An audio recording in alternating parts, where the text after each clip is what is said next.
तर छत्रपती संभाजीनगरमध्ये सुद्धा आजपासून प्रचाराला सुरुवात होते। राजकीय पक्षांच्या कार्यालयांमध्ये आता हिंदुत्वाचा नारा ऐकायला मिळतोय। शिवसेनेनंतर आता भाजपच्या कार्यालयातही गोमाता असणार आहे। छत्रपती संभाजीनगरामध्ये निवडणूक आली की शिवसेना स्वतःच्या प्रचार कार्यालयामध्ये शुभ संकेत म्हणून आणि यशासाठी गोमाता आणत असतात। आता मात्र भाजपच्या कार्यालयात सुद्धा यशासाठी आणि निवडणुकीत विजयाचे शुभ संकेत म्हणून गोमाता आणून तिचे पूजन केले जाणार आहे। छत्रपती संभाजीनगरात हिंदुत्वाचा हा पॅटर्न भाजपच्या कार्यालयात पाहायला मिळणार आहे।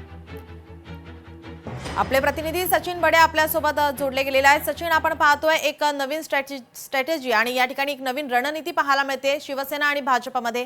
काय अधिकचे अपडेट? या दोनही पक्षांनी याआधी बऱ्याचदा बोलून दाखवलंय की आम्ही हिंदुत्ववादी आहोत, आमचे विचारही हिंदुत्ववादी आहेत आणि त्याचाच प्रत्यय जो आहे तो आता छत्रपती संभाजीनगरमध्ये पाहायला मिळतोय। कारण कोणतीही निवडणूक आली तर निवडणुकीमध्ये विजयाचे संकेत म्हणून आपल्या प्रचार कार्यालयामध्ये गोमाता आणली जाते आणि तिचं पूजनही केलं जातं। कारण चंद्रकांत खैरे जे ठाकरेंच्या शिवसेनेचे आहेत त्यांनी सुद्धा स्वतःच्या कार्यालयामध्ये गोमाता बांधलेली होती। त्यानंतर प्रदीप जयस्वाल जे शिवसेनेचे आमदार आहेत त्यांच्या कार्यालयामध्ये देखील गोमाता असते, गाय आणि वासरू बांधलं जातं आणि त्यांनी 3 टर्ममध्ये म्हणजे 15 वर्षांपासून या ठिकाणी गोमाता बांधली जाते आणि पूजनही केलं जातं। आता भाजपच्या कार्यालयामध्ये देखील गोमाता असणार आहे आणि तिचं पूजनही केलं जाणार आहे। यामागचं कारण म्हणजे येणाऱ्या दिवसांमध्ये विजय आपला व्हावा, विजयाचे शुभ संकेत म्हणा किंवा जो काही हिंदुत्वाचा नारा दिला जातो तर हिंदुत्व कशा प्रकारे जपलं जातं हे दाखवण्याचा प्रयत्न म्हणा हा भाजप करणार आहे। त्यामुळे भाजपच्या कार्यालयामध्ये देखील आता गोमाता पाहायला मिळणार आहे। त्यामुळे त्यांच्या कार्यालयामध्ये गणपतीची मूर्ती असेल, गोमाता असेल, हे देखील आता पाहायला मिळणार आहे। त्यामुळे सर्वात महत्त्वाचं हिंदुत्वाचा नारा देत असताना तो जपण्याचा प्रयत्न देखील या ठिकाणी भाजप करताना पाहायला मिळतंय।